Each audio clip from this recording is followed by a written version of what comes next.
Kalau hati tuh emang ngeluarin racun apa, Dok? Kalau hati? Banyak. Prinsipnya semua racun yang sebenarnya nggak cuma racun ya, sisa metabolisme, zat kimia, apapun yang tidak balance di dalam tubuh kita berusaha dibalance, diseimbangkan melalui berbagai organ ini gitu. Nah, terus bisa juga lewat pernafasan, lewat paru-paru. Jadi ketika kita buang nafas, kita kan membuang karbon dioksida. Nah, karbon dioksida sebetulnya di dalam tubuh kita itu merupakan tanda kutip toksin.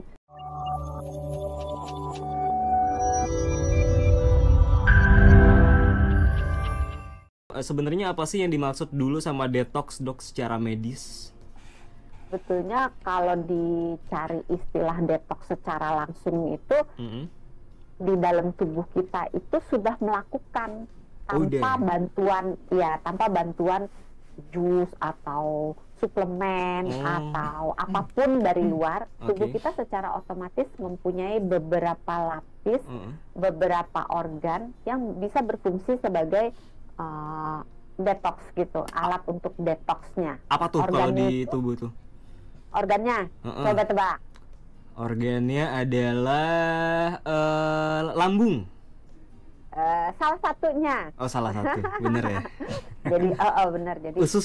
dari luar, iya usus. Usus. Dari luar tuh mulai dari kulit dulu. Oh, kulit itu termasuk organ buat detox juga ternyata? Iya, bingung kan? Nah, gimana caranya deh? Kenapa kulit bisa Karena jadi? beberapa racun, beberapa toksin itu dikeluarkan melalui keringat. Oh. Ingat nggak waktu kita ngebahas soal mikroplastik? Oh iya, yang itu konten YouTube ya? Ya, salah satu cara untuk mengeluarkan mikroplastik dari dalam tubuh kita adalah dengan berkeringat. Gitu. Jadi kulit bisa menjadi organ untuk membuang toksin, untuk detox dalam tubuh kita secara otomatis melalui keringat dan melalui sampah-sampah yang terlarut di dalam keringat itu. Itu terus kenapa alasannya nggak sih, Dok, kalau di kulit itu ada bulu-bulu yang menempel? Itu juga termasuk? Nah, kalau bulu-bulu lebih ke alat untuk menangkal supaya racun-racun tidak serta-merta mudah masuk ke dalam tubuh kita. Nah, jadi bukan untuk detoxnya tapi lebih ke penjaga supaya tidak terjadi gitu. Tapi kalau sudah terjadi maka dibuangnya melalui keringat. Itu yang pertama. Yang kedua, yang terkenal dengan kita harus jaga ginjal karena ginjal saringan kita. Itu termasuk alat untuk detox di dalam tubuh kita yang disediakan oleh Tuhan tuh 2 biji, sebelah kiri 1, sebelah kanan 1.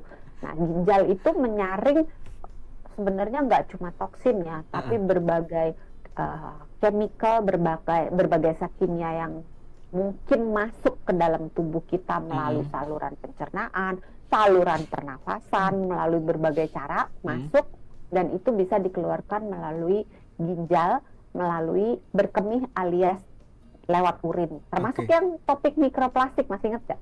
Apa tuh? Yaitu caranya untuk supaya mikroplastik bisa keluar dari dalam tubuh kita itu salah satunya melalui urin.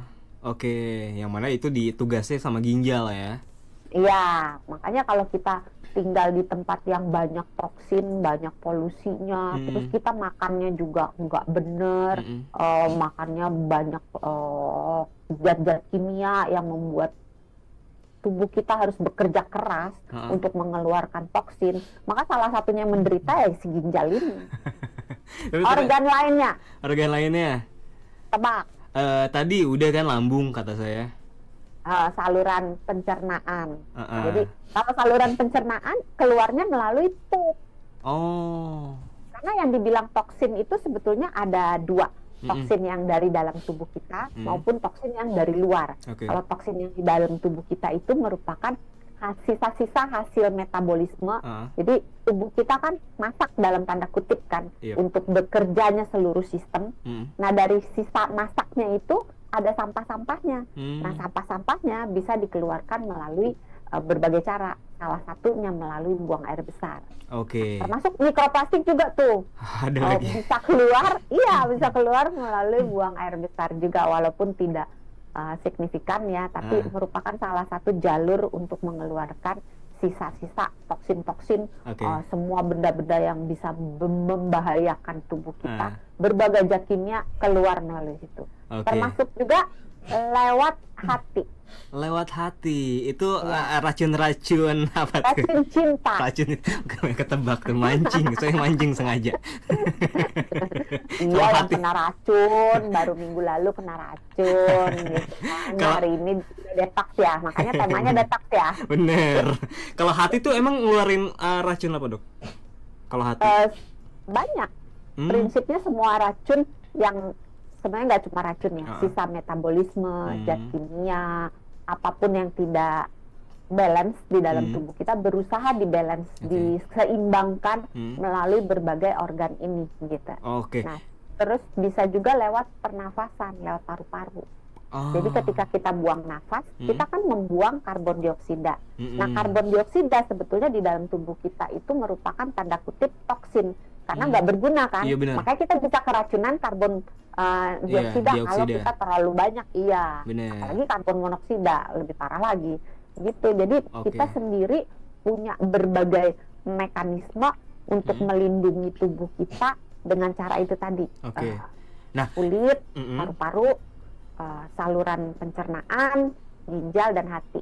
Banyak ternyata organ ya. Nah, ini saya mau mengeluarkan pertanyaan yang pasti Doksan bilang, pertanyaannya bagus Mas Sony. Ini jadi kan organ. Pede banget. Pede dulu aja. Tahu ya, sama Naufi ya. Mana Naufi tuh.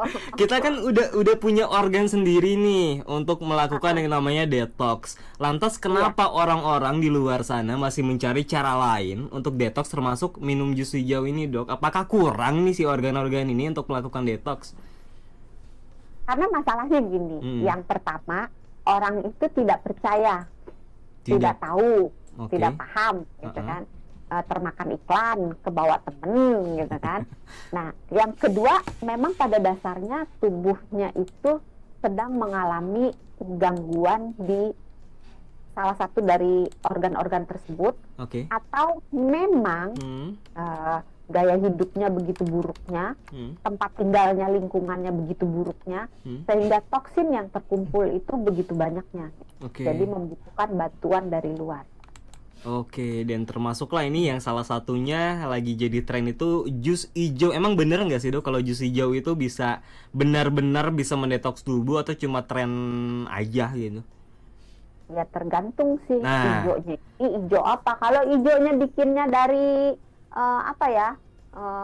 es bubble-bubblean gitu, atau sirup yang warnanya hijau, yang enggak lah.